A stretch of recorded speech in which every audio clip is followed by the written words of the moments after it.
Muy buenas noches, amigas y amigos de Radio Caracas Televisión. Esta noche contamos con la presencia del doctor Luis Alberto Machado en el programa Primer Plano.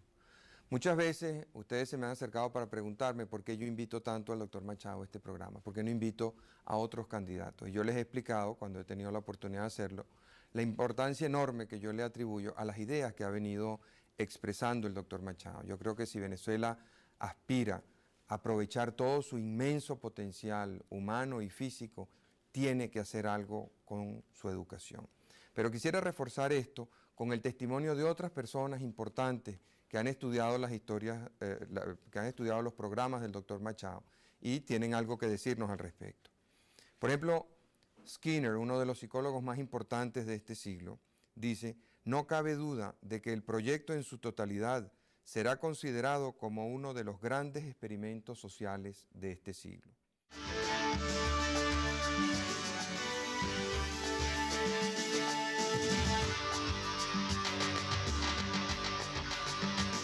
Y un hombre muy eminente que lamentablemente falleció hace poco, Tarsi Vitaki, decía: el ministro venezolano puede estar ofreciendo el regalo más importante de los países del sur al resto del mundo desde que los árabes crearon el cero y los hindúes inventaron el ajedrez. La revista Lumière de París dice: podríamos casi sostener que estamos asistiendo aquí a nivel mundial a una revolución aún más importante que la que desencadenó el método de Descartes en la Europa del siglo XVII. Y Carlos Alberto Montaner, periodista muy conocido por ustedes, que ha sido también invitado a este programa, dice, refiriéndose a la historia de la civilización occidental que escribió Hugh Thomas, lo siguiente: yo creo que si mi amigo Hugh Thomas reescribiera de nuevo su excelente e inacabada historia del mundo, anotaría que a principios de la década de los 80, el venezolano Luis Alberto Machado ensayaba en su país el más fantástico y audaz experimento social de los tiempos modernos, una inmaculada revolución de la pedagogía contemporánea. Tienen aquí algunos testimonios que yo considero que explican el porqué la insistencia en conversar con Luis Alberto Machado y en ayudarlo a difundir sus ideas y a lograr sus objetivos. Buenas noches, Luis Alberto. Caramba, Marcel, muy conmovido por esta lectura que en tu voz, con tu prestigio de país, todos estos testimonios cobran un carácter que convencerá a mucha gente realmente de la importancia que esto tiene. Y yo me siento tan orgulloso de que hayamos logrado en Venezuela concebir una idea para la transformación del mundo, porque lo que yo aspiro es realizarla en Venezuela para el mundo entero. Ahora yo veo que en otros países la han adoptado con mucho más entusiasmo que en Venezuela. ¿Es que nadie es profeta en su tierra? Sí, tarda más y es natural que sea así. Ahora, el caso está que, por ejemplo, en los Estados Unidos todas las universidades están dentro de esta línea. Hoy hay un boom sobre el cerebro humano de tal naturaleza que esta es la década del cerebro a nivel mundial y a nivel de los Estados Unidos, decretada por el Congreso americano. Y en todas partes del mundo hay más y más publicaciones sobre este tema, hasta el punto de que hay ya 50.000 libros y más publicaciones sobre esto. Acuérdate, Marcel, que yo, y esto es lo verdaderamente entusiasmante de este asunto, que lo que yo quiero hacer es poner el contenido de todos esos libros en manos de toda la población. Porque es indignante pensar que los libros existen y tenemos los medios de comunicación social para llevar el contenido de esos libros a toda la población del mundo. Y lo que yo quiero es convertir las cuñas de televisión y de radio y los avisos de prensa y los micros de cine en el instrumento del desarrollo de los pueblos. Porque exactamente lo mismo que en medio por estas calles hay cuñas que llevan al país a tomar unas acciones y se convencen de tomar un producto u otro. Entonces, ¿por qué no aprovechar la cuña como tal? No solamente programas culturales que deben ser el máximo posible y los mejores posibles, no son cuñas. Yo los concibo como el instrumento fundamental del desarrollo de los pueblos. Porque, por ejemplo, si tuviéramos esos libros, pero no tuviéramos los medios de comunicación social, no podríamos llegar a todos los venezolanos y a toda la población del mundo. Pero hoy sí podemos, a través de Radio Caracas Televisión. Podemos llegar a Venezuela entera. Entonces yo gastaré, Marcel, si llego a ser presidente, miles de millones de bolívares al año en cuñas. ¿Tú te acuerdas ¿Pero qué persiguen esos mensajes? Mira, en primer lugar, pulverizar elementos, paradigmas de nuestra cultura que yo los llamo malditos. Nosotros jamás nos podremos desarrollar mientras tengamos dichos como este, con los cuales se crían nuestros niños. Por ejemplo, más vale pájaro en mano que 100 volando. Esto es una estupidez. Y los niños crecen así. Mira, los que han triunfado en la vida son los que dejan el pájaro que tienen en la mano y van a la busca de los 100 que están volando. Y fracasan muchas veces y no le tienen miedo al fracaso, pero consiguen 20, 30 y hasta 1000 y 1 millón de pájaros volando. Una persona no se puede desarrollar jamás así, y un pueblo mucho menos. Y este otro, aquel que dice, loro viejo no aprende a hablar, y loro viejo se aprende a hablar y a cantar. Y aquel otro, niño que nace barrigón y que lo hacen chiquito, y hoy hay niños mongólicos que están en universidades del mundo.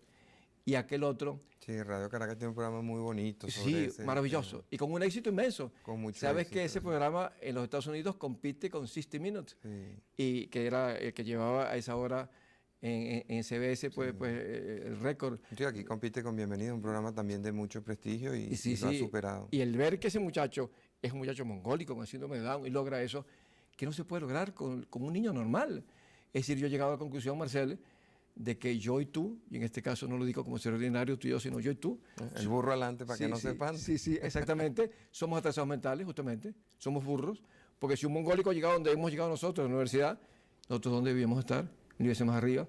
Ahora, ¿qué pasa? Que las madres del mundo no saben lo que se puede hacer con sus hijos para lograr que nazcan ya desde el momento de nacer con una potencialidad extraordinaria.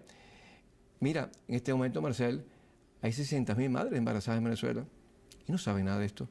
Vamos a hacerlo a través de la televisión y de la radio, llegar a todas ellas y lograr que esto se haga en todos los países del mundo. Vamos a cumplir unos compromisos, ya regresamos.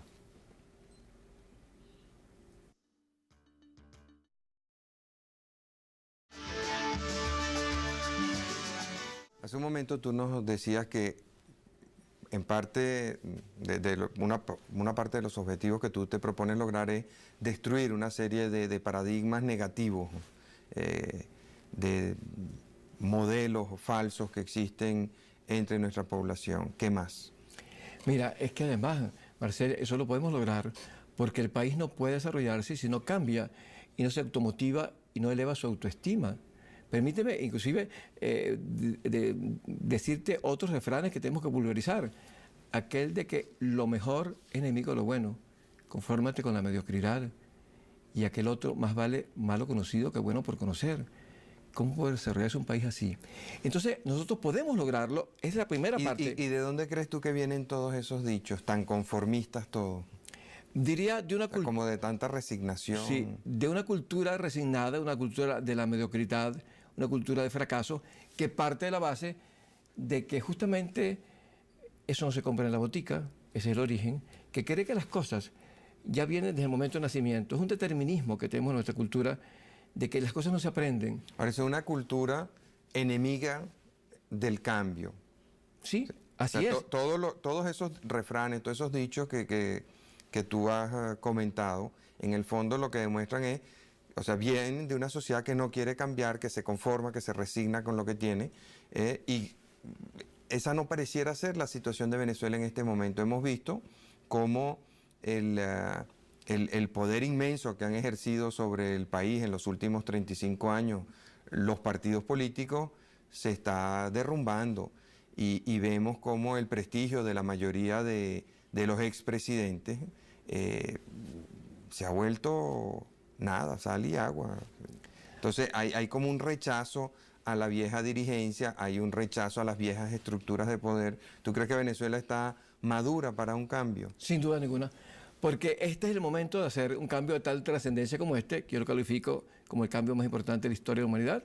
Ahora, si ese cambio te favoreciera a ti, ¿con quién vas a gobernar tú? Porque tú eres Luis Alberto Machado y tus libros y tus ideas, más nada.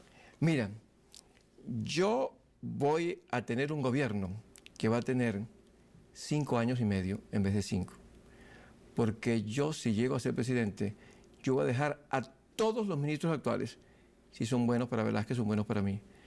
Y yo no creo que el país soporte, que no es conveniente, una nueva transición. Porque yo he estado 3 veces en el gabinete y sé, con Betancourt, con Caldera y con Luis Herrera, Y sé perfectamente que un ministro aprende a ser ministro después de 6 meses.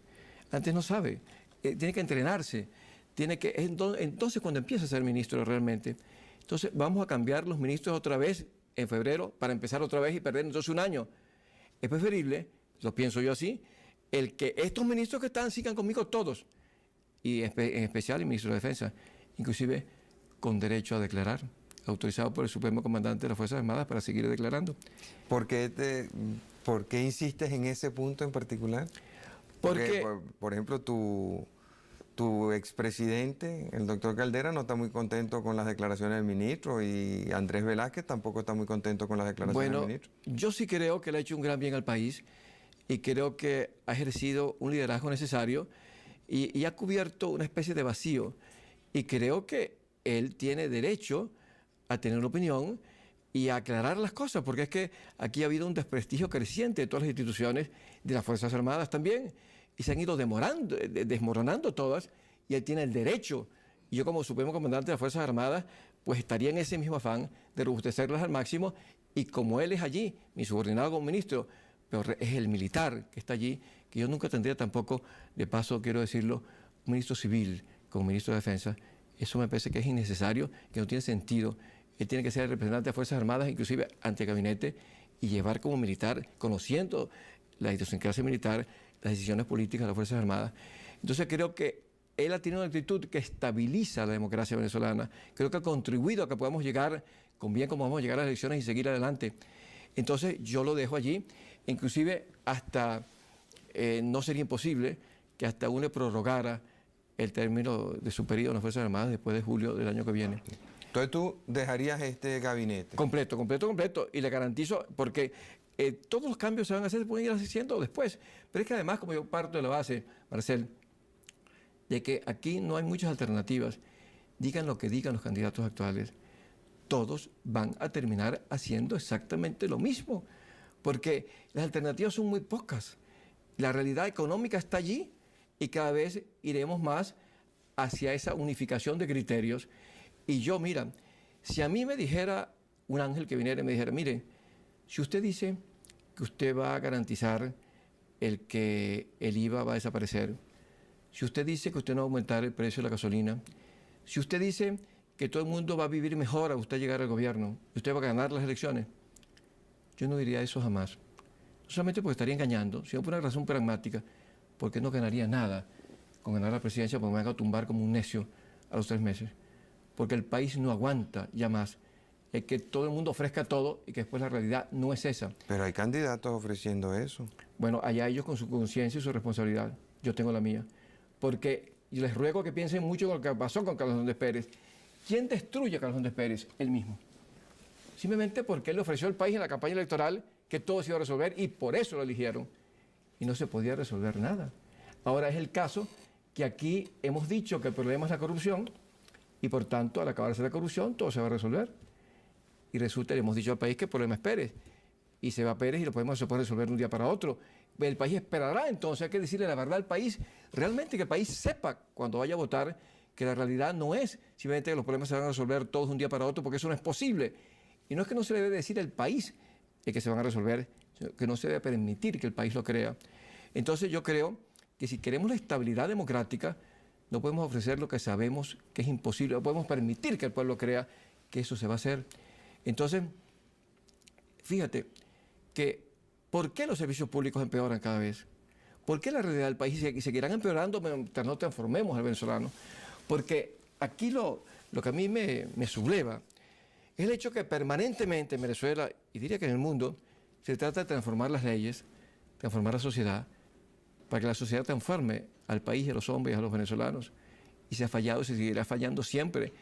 Y mientras nosotros sigamos haciendo cosas y dejamos la educación como está, seguiremos de fracaso en fracaso y cada día peor. Porque mira, Venezuela va, desde el punto de vista del Estado, administrativamente, cada día peor y los servicios públicos están en colapso total. Y eso se debe a que no hemos formado a los venezolanos. Por eso que digo que la educación no es el problema fundamental, no es el problema prioritario. La educación es el único problema del país. Si tú no resuelves el problema de educación, no resuelves nada. Iremos peor, peor y peor. Y si resuelves el problema de educación, resolverás todos los problemas. Te pongo este ejemplo. Suponte tú un gobierno que construye todas las viviendas para todos los venezolanos, dota todos los hospitales, logra construir todas las carreteras que necesitamos, y las cloacas y los acueductos, y deja la educación como está, y sigue la educación empeorando. Y si no se hace algo radical como lo que yo quiero hacer, seguirá la educación de mal en peor. Hay que hacer un cambio radical absoluto y utilizar, como digo, los medios de comunicación social como el instrumento fundamental del desarrollo y de la educación del pueblo. Ahora, si eso no pasa, ¿qué va a suceder? Que la educación seguirá igual, los venezolanos seguiremos iguales. Entonces, ¿qué sucede? Que dentro de un año todos tienen casa, pero buena parte de esas casas estarán vueltas en ranchos otra vez. Y los acueductos estarán rotos otra vez, y los hospitales estarán sin gasas, y sin microcromo, y sin alcohol otra vez. Pues es un problema del venezolano, Marcel. Ese es el problema del país y de América Latina. Es más, mira, yo estoy convencido, esto es muy polémico, no sé si tú pensarás lo mismo que yo, que si mañana las aguas del Atlántico se encresparan y lograran pasar por encima de la cordillera de los Andes y se unieran con las aguas del Pacífico, y desapareciéramos todos, 350 millones de personas, yo estoy convencido que al mundo no le pasa absolutamente nada, nada, nada. Nosotros no somos necesarios en el mundo. Con nosotros y sin nosotros, el mundo dentro de 50 años va a ser el mismo. Vamos a cumplir unos compromisos. Al regreso quisiera regresar a ese tema. Ya volvemos.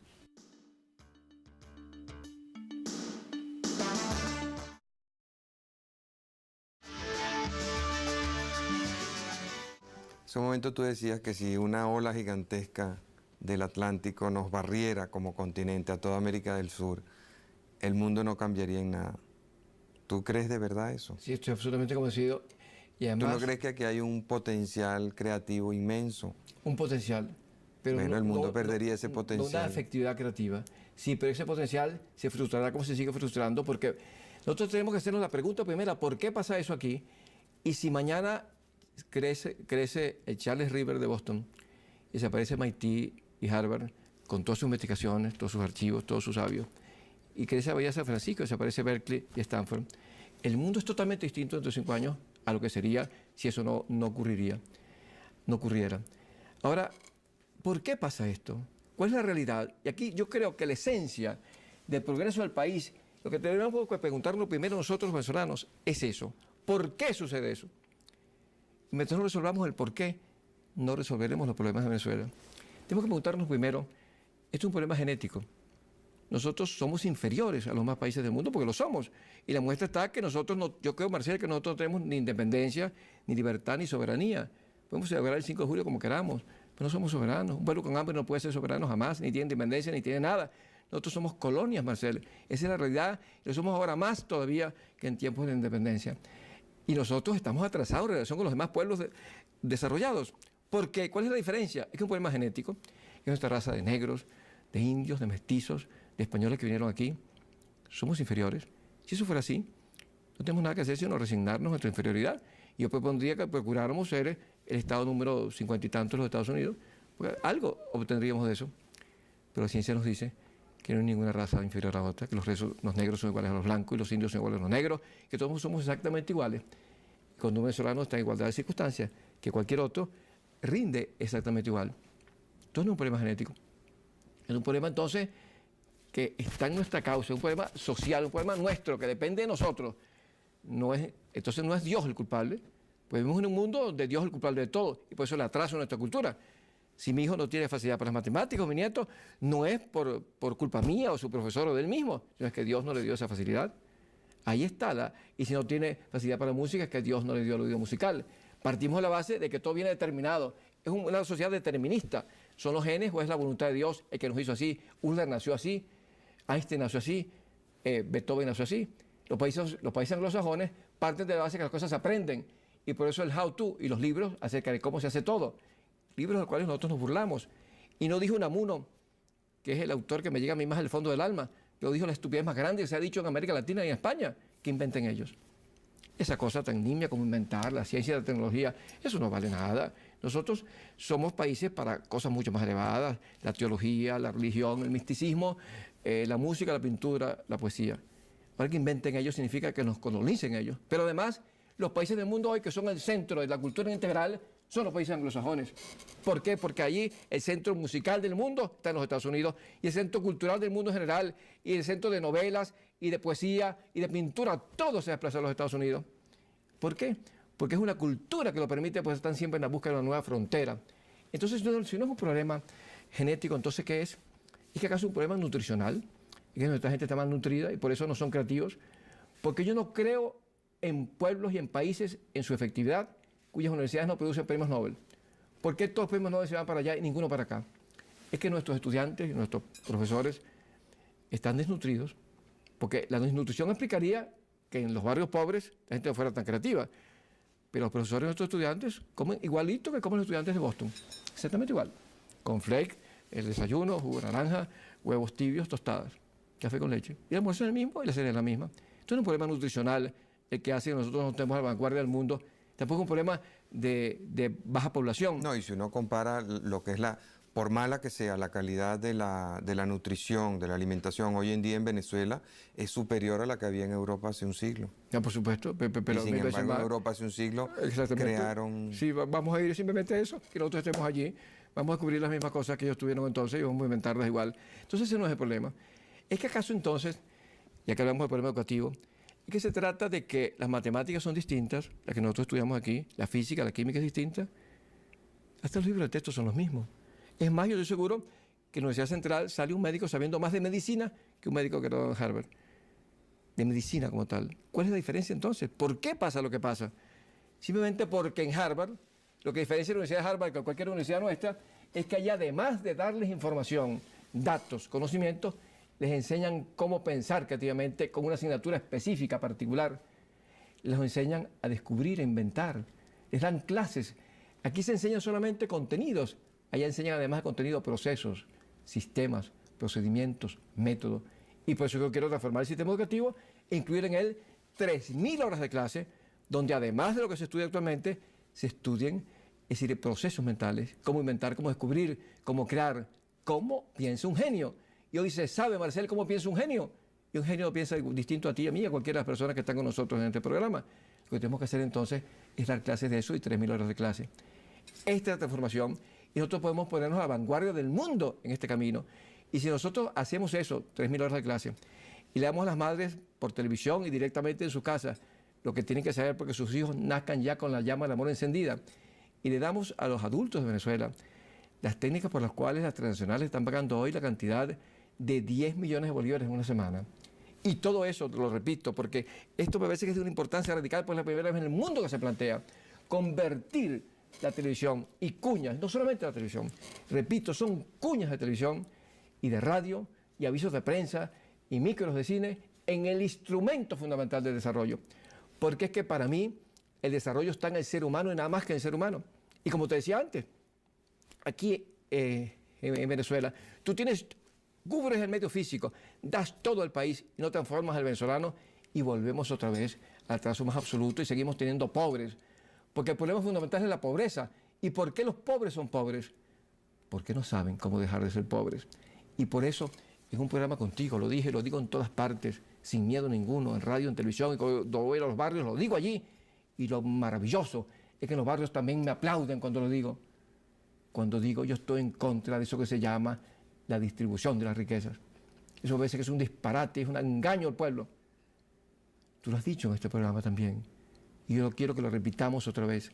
Si nosotros, Marcel, tomamos a todos los ricos de Venezuela y quitamos todo el dinero que tienen, y con eso hacemos miles de familias pobres, multimillonarias, dentro de poquito tiempo, muy poco tiempo, todos los ricos vuelven a ser ricos otra vez y todos los pobres están peor que antes. Tú citabas en un programa aquí lo que había pasado, los que se ganan el loto, la lotería, el 5 y 6, y cómo hay experiencias en otros países del mundo que lo demuestran así.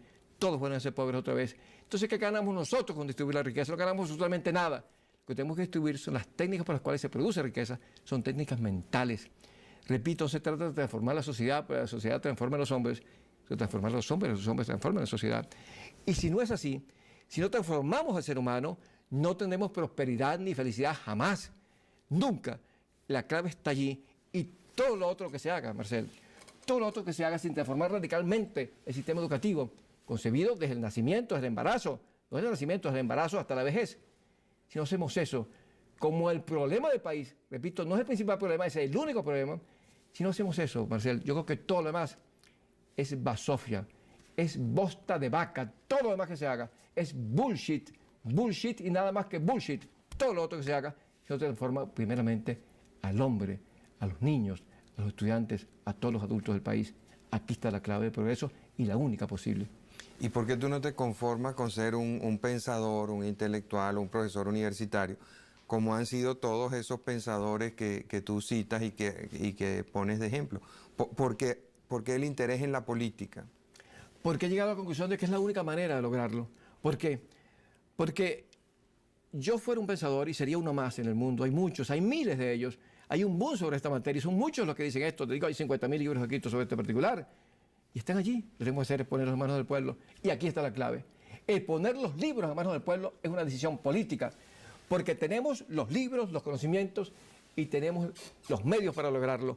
¿Cómo se hace para lograr que en esta televisora y en todas haya 30, 40, 50 cuñas al día? Que es lo que yo quiero. Hacer de eso una meta nacional fundamental a través de la radio y la televisión, enseñar a las madres con cuñas 30 segundos lo que tienen que hacer con sus hijos, los estudiantes estas 3.000 horas de clase también apoyadas por la televisión y los adultos que aprendan en la fábrica, en los cuarteles, en los barrios, en las urbanizaciones, las técnicas para desarrollar su capacidad, que también lo reciban por la televisión. ¿Cómo se hace eso? Cuando yo era ministro, Marcel, tú me dabas a mí 4 cuñas gratis, que después se paralizaron. Fíjate tú la estupidez que significa haber paralizado eso. Y todos mis programas se hundieron, se paralizaron. Entonces, ¿cómo se hace para tener 40, 50 cuñas aquí en esta emisora? Tiene el gobierno, el Estado que pagarlas. Yo las quiero pagar para que estén en medio por estas calles. En Radio Rochela, en los momentos de mayor audiencia, en los breaks justamente de tu programa, aquí 3 cuñas, una para las madres, otra para los estudiantes, otra para los adultos con técnicas específicas y otra cuarta en función de esos paradigmas de la autoestima, de la automotivación del venezolano, que sepamos que somos iguales que cualquier otro y podemos llegar a la cúspide del mundo. Entonces, eso no puede ser si no llegó al poder, porque no se puede hacer y la prueba es que no se ha hecho. Yo he recorrido el mundo 3 veces, Marcel, antes de ser ministro, cuando fui ministro, después de ser ministro. Le he pedido a los políticos del mundo, por amor de Dios, compartan las glorias de esta idea conmigo, vamos a hacerlo todos. ¿Y quiénes lo han hecho hasta ahora? ¿Quiénes lo han hecho realmente? Los políticos en el mundo, como políticos, que se han interesado en esto radicalmente, son Luis Herrera, que me nombró ministro y va a pasar a la historia por ese nombramiento, y Fidel Castro, que ha dicho, esta idea es la idea más importante del siglo XX. Pero sus gobiernos no son así paradigma de lo que es un buen gobierno, ninguno de los dos. Sí, pero ten en cuenta, bueno, la historia a Luis Herrera le hará justicia y lo que él hizo por la cultura, lo que hizo por la educación y el nombramiento que significa haber nombrado un ministro de Estado para el desarrollo de la inteligencia, significa algo histórico porque debe ser el pionero en el mundo de esto. Lo es. Es como si el general Castro hubiera nombrado un ministro para el desarrollo de la aviación. Cualquiera que hubiera sido el resultado, aparecería hoy como una gloria para Venezuela. Y fíjate tú que es tan grande lo que hizo Luis Herrera, que si yo llego a ser presidente, yo no podría hacer otra cosa que continuar lo que él hizo conmigo siendo ministro, pero la decisión a nivel de Estado fue de él. Entonces, el hecho es que en el caso de Fidel Castro, tenemos Fidel Castro, lo que he dicho, es la idea más importante del siglo XX, y por otra parte, el anticastro, que Alberto Montaner, el que tú dijiste, dijo, es la experiencia, la revolución más importante de los tiempos modernos. Entonces, los resultados pueden ser unos u otros, pero el hecho es la conciencia de hacerlo. ¿Y qué pasa en el resto del mundo?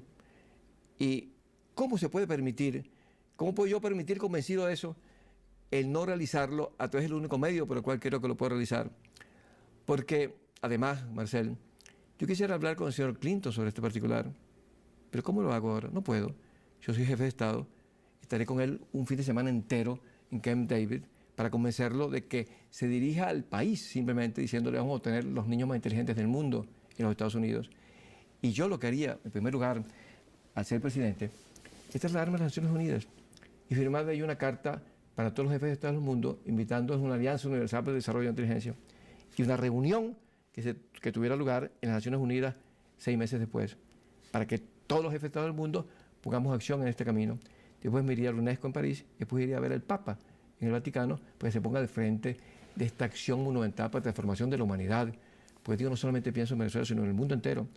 Porque cuando me doy cuenta de esta realidad, que es lo que me indigna por una parte y me motiva y me da esperanza por la otra, que podemos hacerlo a partir de mañana si se toma la decisión política de hacerlo, porque tenemos los medios, los conocimientos y los medios.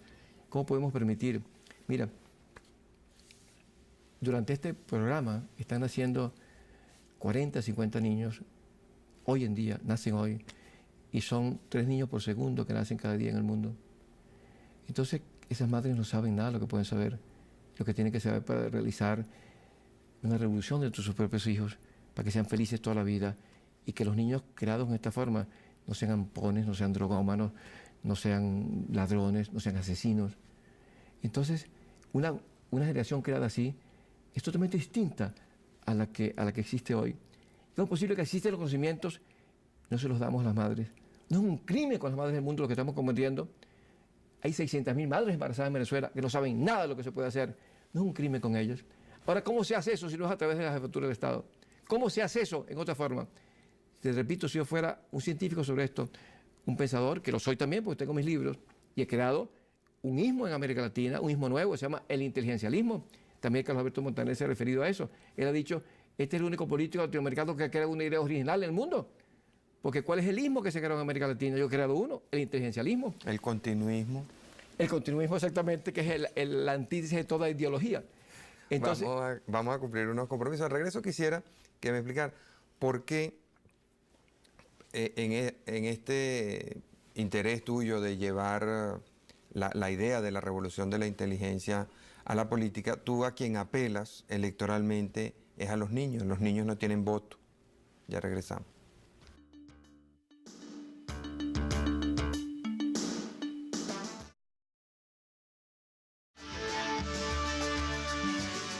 En ese momento tú nos decías que tú no te conformabas con ser un intelectual más, sino que querías llevar esto al campo de la política porque era la única manera de realizar esa revolución de la inteligencia que tú consideras indispensable. Entonces, ¿por qué apelas a los niños? Los niños no votan.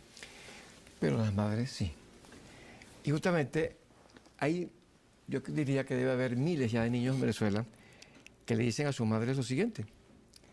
Fíjate esto, que te voy a contestar tu pregunta, entre otras cosas, con este testimonio de un niño. Mamá, ¿sabes que hay un presidente de los niños? Se llama Luis Alberto Machado, pero yo no puedo votar. Vota por él, mami. Hazlo por mí. Esto es una cuña que está en la radio y que voy a traer a la televisión también. Pero esta cuña surge del testimonio de decenas de madres que me llaman por teléfono y me dicen, mire, mi niño me dice esto. Hay unos niños que dicen, mamá, ¿tú sabes que va a haber 2 presidentes? Uno de ustedes, los grandes, y otro nuestro, los niños. Mamá, ¿por qué yo no puedo votar? ¿Y cómo? Pues no tienes edad. Pero pues entonces tengo un presidente. Yo debo votar por mi presidente, mamá. Y esto que le dicen, mamá, vota tú por mi presidente porque yo no puedo votar por él. Y me encuentro con niños que me ven por la calle y me hablan y me dicen eso mismo. Yo le he dicho a mi mamá que vote por ti. Otros me dicen, yo voy a votar por ti. Niños de 4 o 5 años. ¿Por qué? Porque yo creo que la base de está allí. Yo quiero ser el presidente de los niños para convertir el amor a los niños en la principal misión del Estado. Porque resulta que el Estado depende de los niños y los niños dependen del amor que reciben. Entonces no hay política más importante que justamente la del amor a los niños. Y yo creo que el problema más grave que tiene país alguno, que tenemos nosotros hoy, son los niños. Mira, hoy pasan cosas gravísimas en Venezuela. Una espantosamente grave, que son niños asesinados. Pero hay otra mucho más. Niños asesinos. Eso es lo más grave. Eso es lo peor. Es todavía peor un niño asesino que un niño asesinado. Hay niños que han matado a 40 y han recibido 60.000 bolívares por muerto. Entonces, eso tiene que ser el elemento esencial. Tenemos que volcar el país en función de los niños. Porque además, Marcel, si nosotros hubiéramos tenido un presidente de los niños hace 30 años, por ejemplo, por decir algo. Digo 30 años porque es el espacio-tiempo en donde una generación nueva puede entrar y una persona puede ser presidente. No habría ningún problema en Venezuela hoy. Y estoy seguro de que si hubiéramos tenido un presidente de los niños, ninguno de los que somos candidatos hoy seríamos candidatos. El candidato del próximo presidente, si no un hombre de 30 años, que no sería antes porque la Constitución se hubiera impedido, pues sería 10.000 veces más capaz que cualquiera de nosotros. Eso es lo que tenemos que lograr, que los niños nos superen. Pero no solamente es el ideal de un padre, que tiene que querer que su hijo supere, el ideal de un maestro, tiene que ser el ideal de la sociedad, que las nuevas generaciones nos superen y el ideal de un político tiene que ser. Así lo consigo yo. Ahora, ¿tú no crees que en la sociedad contemporánea hay un afán de gratificación inmediata mucho más fuerte que el amor a los niños? O sea, que la gente se llena la boca diciendo que quiere mucho a sus hijos, que sus hijos son lo más importante que tiene, bla, bla, bla. Pero en la realidad, lo que la mayoría de la sociedad busca es su gratificación inmediata. Y eso explica un poco el fenómeno político que tú comentabas hace un rato. Viene un candidato, le promete a la gente que los precios van a bajar, que la inflación se va a acabar, que va a haber paz y tranquilidad, que los servicios públicos van a funcionar, que la corrupción se va a evaporar y que todos vamos a ser felices. Y entonces, pensando en la gratificación inmediata, eso es lo que yo quiero ya, ahora mismo, entonces va la gente y vota por ese candidato. Entonces, al cabo de un año, 2, 3, se da cuenta que aquello no era posible y la gente no se echa la culpa a sí mismo. Todos esos millones de personas que votaron a favor de Carlos Andrés Pérez o de Jaime Lucinchi o de Luis Herrera, no se echan la culpa a sí mismas de lo que pasó. Los malos son Pérez, Lucinchi, Herrera, etcétera, que no cumplieron. Entonces vamos a buscar otro nuevo y caemos en la misma tentación. O sea, aquí se combinan dos cosas: ese deseo de la gratificación inmediata y un análisis muy pobre, pues, de lo que es el porvenir, y muy poco deseo de esforzarse en construir el porvenir. Claro, por eso es que un estadista es que se ocupa justamente del porvenir, no que se ocupa de lo inmediato. Pero es que no hay otra solución posible. Porque mucha gente me dice, por ejemplo, pero ¿cómo va a hacer usted eso cuando hay hambre en el país? Pero es que no hay otra manera de resolver el problema del hambre que este. No hay otra manera posible. Pues los pobres nunca dejarán de ser pobres si no se les eleva su condición y no se les enseña a pescar. Y enseñar a pescar es enseñar a pensar.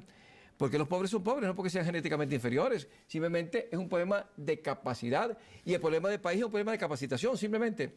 Porque, ¿qué es lo que está pasando actualmente en Venezuela? Esta crisis económica que se debe. Todo lo que pasa actualmente, ¿qué es? No es la corrupción, no. El problema de Venezuela es la incapacidad del país como país. Entonces, como somos incapaces como país, dependemos del petróleo. Y el petróleo se vino al suelo. Y el presupuesto actual es muy inferior al presupuesto de hace 20 años. Entonces el país se vino al suelo porque no tenemos capacidad simplemente como país. Si nosotros no desarrollamos a los venezolanos y no que los capacitamos, jamás podremos desarrollarnos y seguiremos de mal en peor. Y si el petróleo sigue bajando, pues nos moriremos de hambre. Pero fíjate, oyendo ese cuento de que tenemos que sembrar el petróleo, tenemos ya 50 años y no hemos sembrado nada. Mira, justamente me das pie para lo que yo creo que debe ser el ideal y la meta de Venezuela, por lo menos durante un siglo. Y aquí se resume mi programa de gobierno, en esta frase que te voy a decir, y que creo que debe ser la meta de Venezuela para ahora y para las nuevas generaciones, que es la siguiente: hay que sembrar el petróleo en el petróleo para convertir el oro negro en materia gris. Aquí creo que se traduce todo.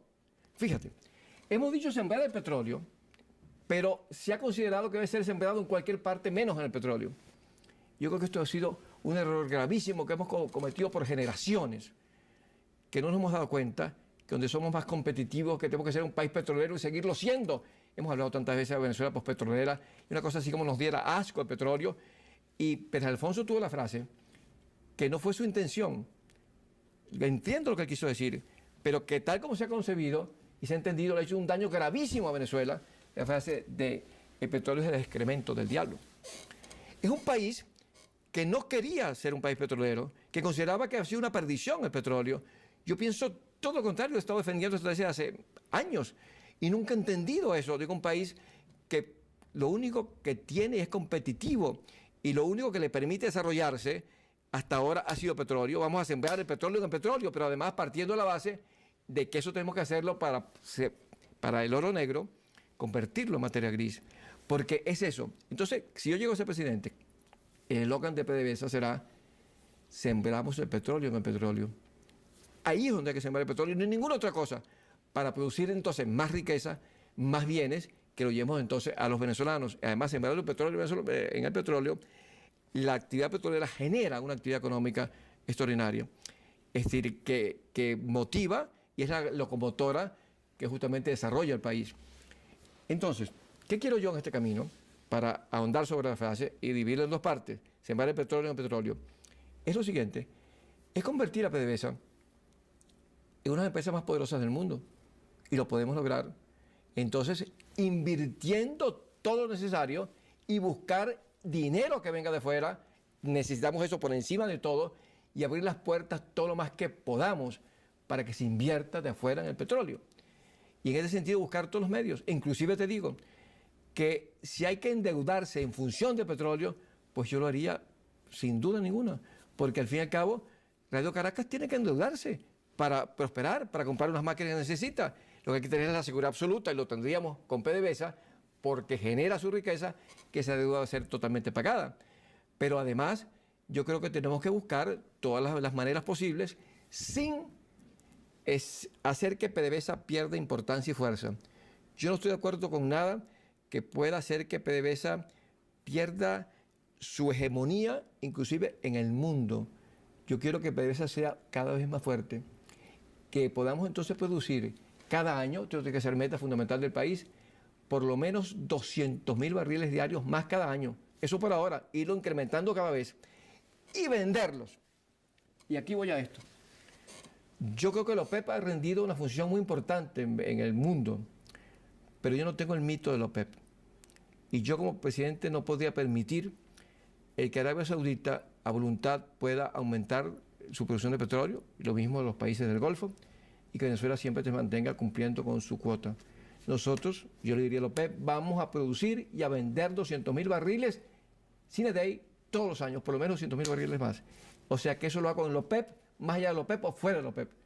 Pero yo no puedo permitir que justamente teniendo esa riqueza allí y siendo el país de mayor potencial, de mayor reservas en el mundo entero, si incluimos la faja bituminosa del Orinoco, yo puedo permitir que eso se quede allí, simplemente como una bella durmiente para siempre, porque el petróleo va a perder vigencia tecnológica antes de que se agote. Entonces me parece un absurdo, y lo que quiero es acabar con el hambre del pueblo ahora, ya, y no lo puedo hacer sino invirtiendo dinero en petróleo, produciendo petróleo y vendiendo más petróleo, y convirtiendo a Venezuela, que tenga la aspiración de convertirse en la primera potencia petrolera del mundo, porque tenemos las mayores reservas petroleras, que nada nos pare en ese camino.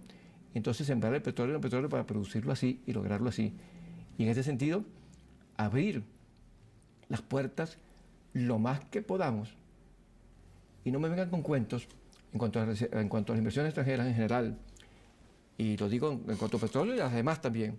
A mí no me vengan con cuentos de la soberanía nacional. Lo que más afecta a la soberanía nacional es el hambre. Y yo en este sentido tendría dos modelos simplemente, que son el general Pinochet y Fidel Castro. Yo voy a abrir las puertas igual que ellos.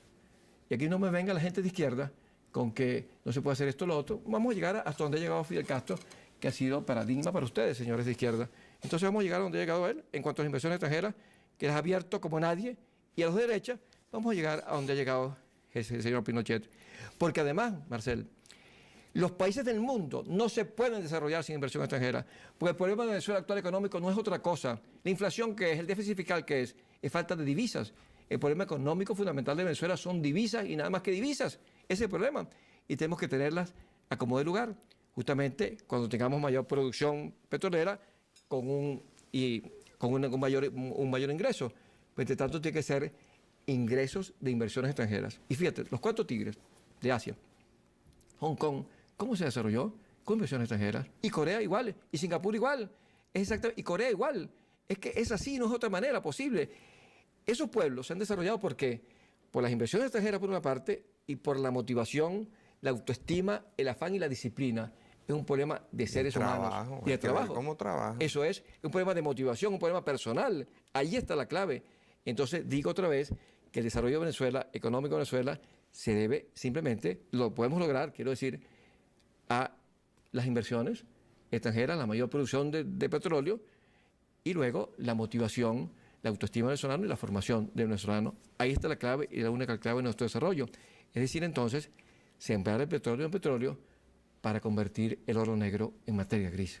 Esta tiene que ser la meta de mi gobierno y tiene que ser la meta de Venezuela para un siglo. Si mi compromiso con Radio Caracas no me obligara a ser imparcial y yo quisiera votar por ti, ¿cómo hago para votar por ti? Mira, justamente, bueno, pero tú puedes votar por mí, aunque seas imparcial, porque tú eres imparcial aquí como presidente de Radio Caracas Televisión y aquí en tus programas. Pero en el momento de votar tienes que votar por alguien. Necesariamente, no puedes ser imparcial en ese momento. Además, sabes que hay muchos familiares tuyos que van a votar por mí. Eso es verdad. Ojalá te convenzan de que allá. Pues mira, esta es mi tarjeta y para que tú puedas votar por mí, Marcel, y si haces lo que yo te digo ahora, y lo vas a hacer, lo quieras o no, vas a terminar votando por mí por lo siguiente. Yo te pido que cuando tú veas este círculo, lo veas en la calle, cuando salgas de aquí para tu casa ahora, tú vas a ver este círculo y mañana por la mañana, cuando salgas de tu casa hacia acá, lo vas a ver muchas veces porque hay muchos camiones que tienen este círculo. Sí, los de verdad, los de Pepsi-Cola, ¿no? Pues mira, sí, hay camiones y son 3.000 camiones en el país. Y fíjate tú que mi círculo no es exactamente igual al de Pepsi-Cola, pero son los mismos colores. ¿Tú tienes un acuerdo con la Pepsi-Cola para esto? No, en absoluto, en absoluto, en absoluto. Y yo no llegué a esto por imitar a Pepsi-Cola.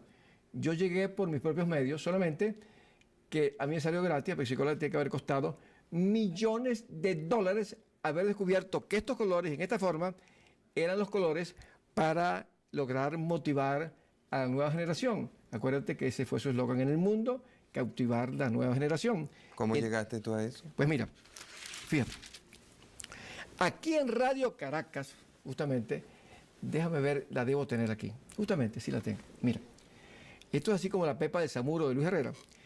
Yo tengo, que le hizo ganar las elecciones, ojalá esta esfera que está aquí me haga ganar a mí. Fíjate, yo con la guerra del Golfo, aquí en Radio Caracas Televisión, yo quise convertir esto en el símbolo de la paz. ¿Por qué? Porque tenemos que buscar la paz para los niños. Y justamente una esfera, un globo, representa el cerebro de los niños, los juegos que juegan los niños y la tierra donde viven los niños. Queremos un mundo para los niños, por eso yo quiero ser el presidente de los niños, para construir un mundo para ellos, un mundo para todos. Y entonces aquí tenemos el mundo para los niños en la mano. Y es decirle a todo el mundo que tenga una esfera como esta en la mano y sienta que el mundo depende de él. Tu mundo depende de ti mismo y no de nada externo. Es decir, la realidad del mundo depende de nosotros mismos y la nuestra. Y al ser la nuestra, la del mundo. Entonces, y desde entonces tengo esto, y mi símbolo de mi idea de la inteligencia, y ido por el mundo también recorriendo, esto es símbolo de inteligencia y de los niños, inteligencia para los niños. Una esfera. Una esfera, un globo, que además tiene un significado muy grande, porque esto es el sol, esto es la luna, esto es el vientre de la madre, estos son los pechos de la madre, esto es maternidad, esto es perfecto como figura geométrica, como tal. Y esto es mágico de todo punto de vista. Entonces, yo dije entonces, mi símbolo electoral será una esfera, pero una esfera en el plano se convierte en un círculo. Entonces dije, será un círculo. Entonces será mi foto aquí, esto es igual para todos los candidatos, mi nombre aquí y un círculo aquí.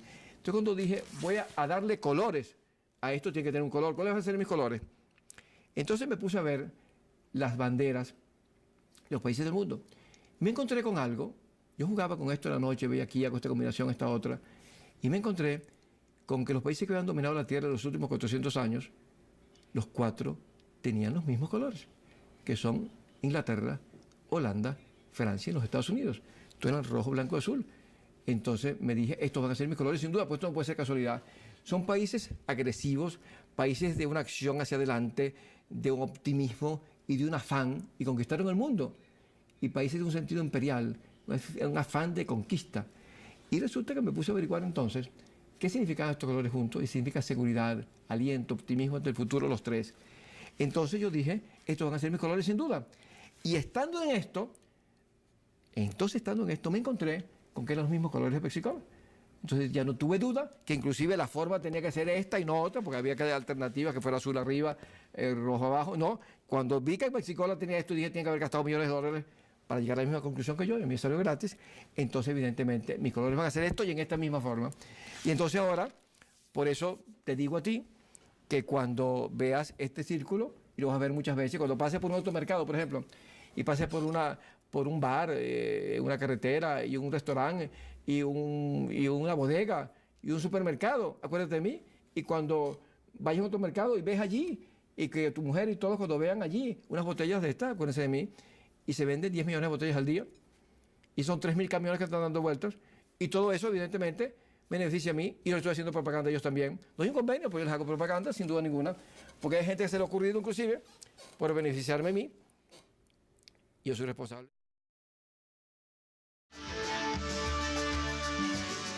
Ningún bala pexicola, todo lo contrario.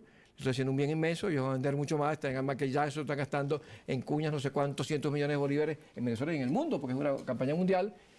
Y simplemente yo creo que al decir vota Pepsi, es algo, mira, que no me explico cómo se le ocurrió a ellos mismos, porque ellos empezaron con Toma Pepsi en un momento electoral, así como yo estoy aprovechando el círculo que coincide con el de ellos, para decirte a ti que cuando veas este círculo te acuerdes de mí, pues igualmente ellos podían haber aprovechado, como cualquier otra empresa comercial, no me explico cómo a nadie se le ocurrió, aprovechar la campaña electoral para hacerse beneficio comercial y vender más, y Toma Pepsi, vota Pepsi, que encajaba perfectamente. Entonces yo creo que ellos van a vender mucho más Pepsi-Cola al yo decir, al tener esos afiches, esos grafites que dicen vota Pepsi, van a vender mucho más. Entonces es un negocio donde nos favorecemos ambos y ellos favorecen vendiendo más, yo me favorezco con más votos. Y en todo caso, estoy dispuesto a correr todas las consecuencias que esto acarree. En todo caso, yo lo hago por los niños y para ser presidente, justamente para ser el presidente de los niños. Vamos a cumplir unos compromisos, ya regresamos.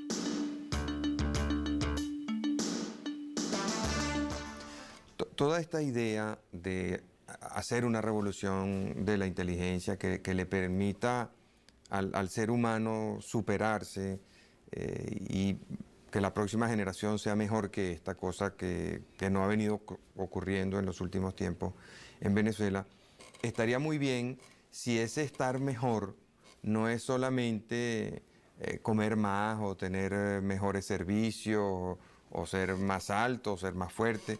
Porque hay también en toda sociedad hay consideraciones éticas que son importantes. Entonces, ¿cómo entra la moral, cómo entra la ética en este proyecto tuyo? Mira, un mundo más inteligente de suyo, por ser más inteligente, es un mundo más moral. Y te voy a decir por qué. Porque cuando tú tienes una explosión científica y tecnológica a través de la inteligencia, tú tienes abundancia de bienes. Cuando tú le dejas a los pobres las técnicas por las cuales la transnacional está pagando hoy 10 millones de bolívares en una semana, los pobres dejan de ser pobres. Acabamos con las clases, acabamos con la pobreza y tenemos abundancia de bienes. Entonces, por esa razón, habrá menos robos, porque habrá menos cosas que robar porque hay más abundancia, menos guerras, menos asesinatos. Nosotros hacemos que disminuya, es decir, la forma que se vulneran algunos de los mandamientos de la ley de Moisés, justamente teniendo mayor abundancia. Pero fíjate que no, la criminalidad no está centrada exclusivamente alrededor de la pobreza. Hemos visto, o sea, que muchísimos de estos fraudes que están ocurriendo en el país y que ocurren en otros países, más bien son hechos por gente de muchos recursos. Cuando tú ves los casos aquí de los sobres bomba o de los carros bomba, escándalos financieros que hay en el mundo entero.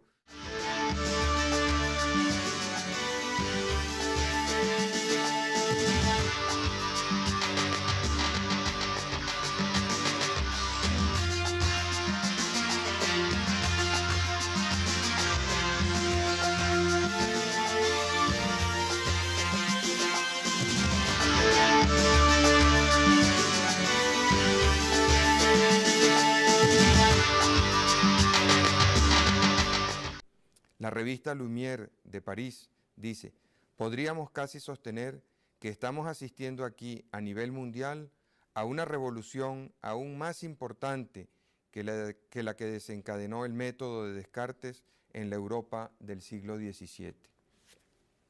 Y Carlos Alberto Montaner, periodista muy conocido por ustedes, que ha sido también invitado a este programa, dice, refiriéndose a la historia de la civilización occidental que escribió Hugh Thomas lo siguiente: yo creo que si mi amigo Hugh Thomas reescribiera de nuevo su excelente e inacabada historia del mundo, anotaría que a principios de la década de los 80, el venezolano Luis Alberto Machado ensayaba en su país el más fantástico y audaz experimento social de los tiempos modernos, una inmaculada revolución de la pedagogía contemporánea. Tienen aquí algunos testimonios que yo considero que explican el porqué la insistencia en conversar con Luis Alberto Machado y en ayudarlo a difundir sus ideas y a lograr sus objetivos. Buenas noches, Luis Alberto. Caramba, Marcel, muy conmovido por esta lectura que en tu voz, con tu prestigio de país, todos estos testimonios cobran un carácter que convencerá a mucha gente realmente de la importancia que esto tiene. Y yo me siento tan orgulloso de que hayamos logrado en Venezuela Muy buenas noches, amigas y amigos de Radio Caracas Televisión. Esta noche contamos con la presencia del doctor Luis Alberto Machado en el programa Primer Plano. Muchas veces ustedes se me han acercado para preguntarme por qué yo invito tanto al doctor Machado a este programa, por qué no invito a otros candidatos. Y yo les he explicado, cuando he tenido la oportunidad de hacerlo, la importancia enorme que yo le atribuyo a las ideas que ha venido expresando el doctor Machado. Yo creo que si Venezuela aspira a aprovechar todo su inmenso potencial humano y físico, tiene que hacer algo con su educación. Pero quisiera reforzar esto con el testimonio de otras personas importantes que han estudiado las historias, que han estudiado los programas del doctor Machado y tienen algo que decirnos al respecto. Por ejemplo, Skinner, uno de los psicólogos más importantes de este siglo, dice: no cabe duda de que el proyecto en su totalidad será considerado como uno de los grandes experimentos sociales de este siglo.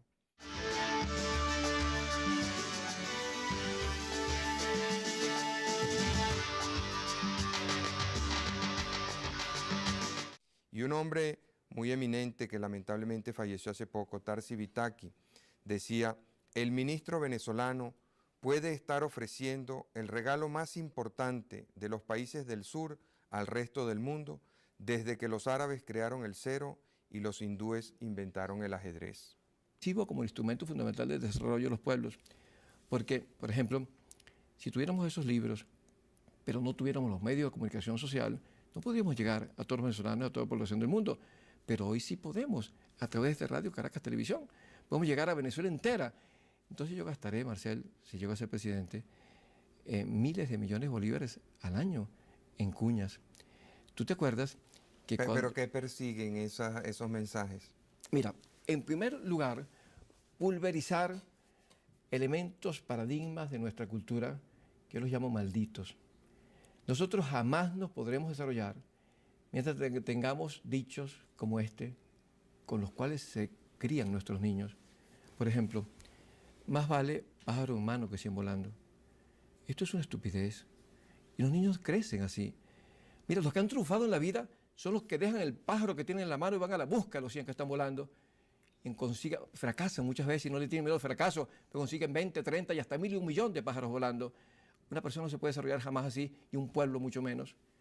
Y este otro, aquel que dice: loro viejo no aprende a hablar, y loro viejo se aprende a hablar y a cantar. Y aquel otro, niño que nace barrigón y que lo hacen chiquito, y hoy hay niños mongólicos que están en universidades del mundo. Y aquel otro... Sí, Radio Caracas tiene un programa muy bonito Sí, sobre maravilloso, y con un éxito inmenso. Con mucho ¿Sabes éxito, que ese sí. programa en los Estados Unidos compite con 60 Minutes? Sí. Te vi una idea para la transformación del mundo, porque lo que yo aspiro es realizarla en Venezuela para el mundo entero. Ahora yo veo que en otros países la han adoptado con mucho más entusiasmo que en Venezuela. Es que nadie es profeta en su tierra. Sí, tarda más y es natural que sea así. Ahora, el caso está que, por ejemplo, en los Estados Unidos todas las universidades están dentro de esta línea. Hoy hay un boom sobre el cerebro humano de tal naturaleza que esta es la década del cerebro a nivel mundial y a nivel de los Estados Unidos, decretada por el Congreso americano. Y en todas partes del mundo hay más y más publicaciones sobre este tema, hasta el punto de que hay ya 50.000 libros y más publicaciones sobre esto. Acuérdate, Marcel, que yo, y esto es lo verdaderamente entusiasmante de este asunto, que lo que yo quiero hacer es poner el contenido de todos esos libros en manos de toda la población. Porque es indignante pensar que los libros existen y tenemos los medios de comunicación social para llevar el contenido de esos libros a toda la población del mundo. Y lo que yo quiero es convertir las cuñas de televisión y de radio, y los avisos de prensa y los micros de cine en el instrumento del desarrollo de los pueblos. Porque exactamente lo mismo que en medio por estas calles hay cuñas que llevan al país a tomar unas acciones y se convencen de tomar un producto u otro. Entonces, ¿por qué no aprovechar la cuña como tal? No solamente programas culturales que deben ser el máximo posible y los mejores posibles, no son cuñas. Yo con y que era el que llevaba a esa hora en CBS pues, Sí. el récord. Sí, aquí compite con Bienvenido, un programa también de mucho prestigio y Sí, lo ha sí. superado. Y el ver que ese muchacho es un muchacho mongólico con síndrome de Down y logra eso, que no se puede lograr con un niño normal.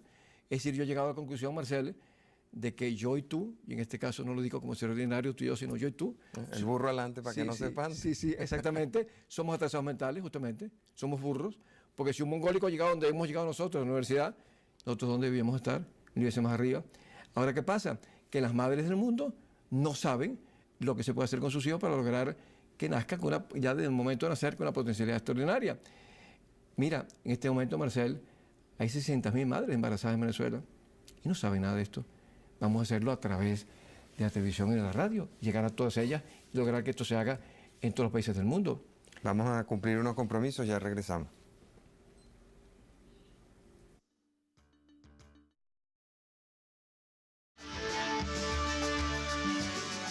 Hace un momento tú nos decías que en parte, una parte de los objetivos que tú te propones lograr es destruir una serie de paradigmas negativos, de modelos falsos que existen entre nuestra población. ¿Qué más? Mira, es que además, Marcel, eso lo podemos lograr porque el país no puede desarrollarse si no cambia